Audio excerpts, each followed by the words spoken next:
All right, strap in, folks, because this one is a real head scratch. It's one of those true crime stories that just gets under your skin. We're diving into the Texas killing fields. Yeah, a pretty infamous spot. If you can picture a desolate stretch of land, about 25 acres, it's right off I-45 near League City, Texas. I-45, busy highway. Exactly, and that's important to remember as we go through this.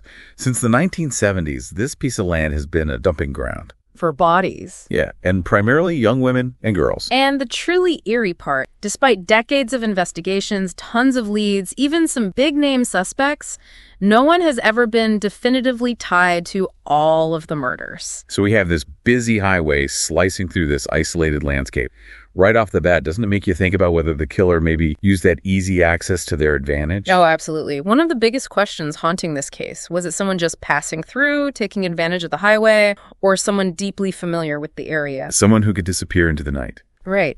And the sheer number of victims just adds to that chilling feeling. We're talking about an estimated 30 young women and girls, many between the ages of 12 and 25. This wasn't just a one-off crime. It suggests a pattern, a predator who operated, as you said, with impunity for years. Yeah. It's just heartbreaking to try and grasp the scope of the tragedy. It really is. All those young lives, full of potential. And then, just silence. The families left behind, waiting, hoping, clinging to any shred of information. The not knowing is just agonizing. And to make matters even more perplexing, the bodies were found over a huge span of time. We're talking from the 1970s all the way into the 2000s. That's a long time. It throws another wrench into things, doesn't it?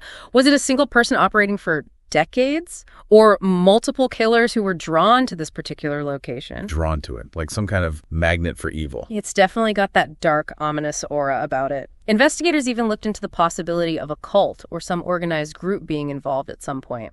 Makes you wonder if this patch of land itself has some sort of, I don't know, sinister energy attached to it.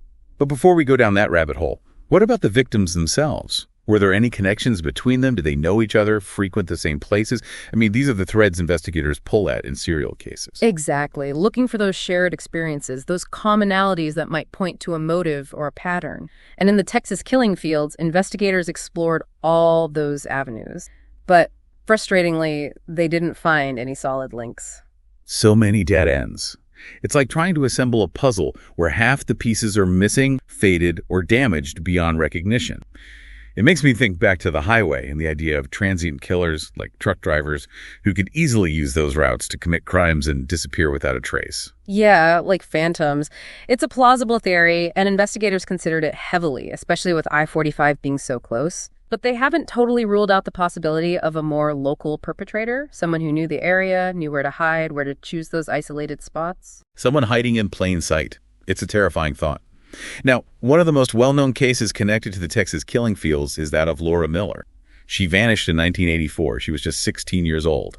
Her case sparked a huge amount of public interest, and her father, Tim Miller, became a powerful advocate for missing persons. Yeah, Tim Miller's dedication is truly remarkable. He didn't just succumb to grief, he channeled it into action. He started Texas EquuSearch, an organization that helps find missing persons.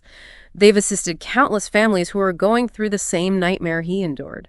A testament to the strength of the human spirit to find something positive, even in the darkest of circumstances. To turn tragedy into a force for good. His work, and the work of other families, has been crucial in keeping this case in the public consciousness. Absolutely. The more eyes, the more awareness, the better the chance of something, anything coming to light. There are so many other names tied to this tragedy, each representing a stolen life, a family broken. Audrey Cook, another young victim who disappeared in 1985, is another one that sticks in my mind. And then there are the Jane Does. The unidentified victims, whose stories remain a mystery. Just as heartbreaking, just as important. It highlights the human cost of these crimes, the ripple effect that extends far beyond the immediate victims. And for each victim, a desperate search for answers. We've touched on a couple of names that investigators looked into, men who had the potential to be involved. What about Clyde Hedrick, the convicted killer? Was he ever definitively connected? Hedrick was definitely on the radar of law enforcement. They scrutinized his past, his movements, but ultimately they couldn't find that irrefutable link to the Texas killing fields. Same story with William Lewis Reese, another convicted killer whose name popped up during the investigation. But no concrete evidence to solidify those suspicions. Nothing solid enough to close the case. Unfortunately, that's a recurring theme in the Texas killing fields. It's like chasing shadows, grasping at fleeting possibilities that vanish as quickly as they appear. A never-ending cycle of hope and disappointment. It makes you think, how much did the remoteness of the location play a role in hampering the investigation? Oh, for sure. You have to factor in those elements. The exposure to weather, wildlife scattering remains, the natural degradation of evidence over time. It all adds up. Not to mention the limitations of forensic science back in the 70s and 80s. We take DNA evidence for granted these days, but back then it was a brand new tool, not as widely used or understood. Absolutely.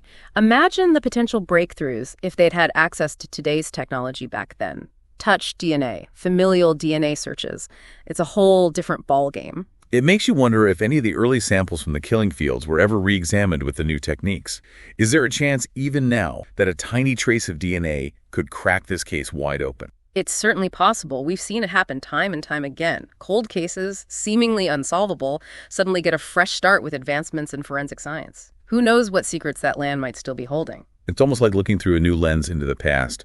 And so here we are, decades later, still trying to unravel the tangled threads of the Texas killing fields. A chilling reminder of the enduring nature of evil and the lingering pain it inflicts.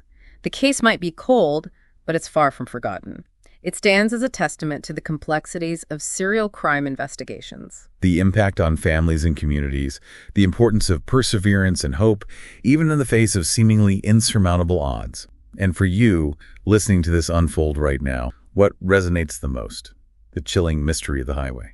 The tireless efforts of people like Tim Miller fighting for answers, the potential of modern science to finally unlock the truth.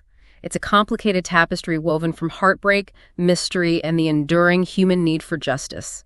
Keep those questions in mind as you go about your day, because even the smallest detail, the tiniest clue, could be the one that finally brings peace to the families of the victims and an end to this dark chapter in Texas history. It's a case that continues to haunt us, to challenge us, and remind us that even in the darkest corners, there's always a glimmer of hope. Yeah, absolutely.